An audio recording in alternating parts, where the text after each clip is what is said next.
In today's video, I'm going to teach you how to make an art website with Card. By the end, you'll have a clean professional portfolio site that highlights your work and is easy to update.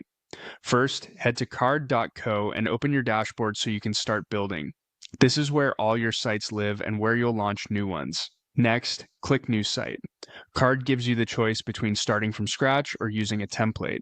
For an art portfolio, templates are a huge time saver because they come with galleries, text blocks, and buttons already arranged for visual work.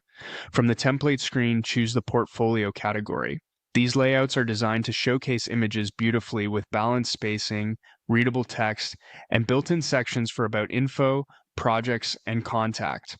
Browse until you find a design that fits your style. Use Demo to preview how it feels. Scroll through, click any buttons, and check the image layout. If your work shines in a grid, pick a template with a gallery front and center. If you prefer larger hero images or a slideshow, go for one that features big visuals and minimal text. Look at the typography, color palette, and how the bio and contact areas are placed. Be sure to check the mobile view so your art looks great on a phone.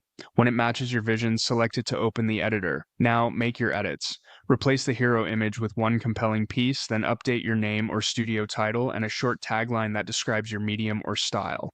Swap placeholder gallery images with your artwork, use clear file names, and add concise captions or alt text for accessibility. Keep images optimized so pages load quickly. High quality but not oversized. Update the About section with a short bio and highlights like exhibitions or mediums. Edit buttons and links to point to your social profiles, shop, or commission form. Tweak colors and typography to complement your work, and adjust spacing so everything breathes. Refine the contact form fields to collect exactly what you need. Preview as you go on both desktop and mobile, then save your changes. Your art website is ready to share.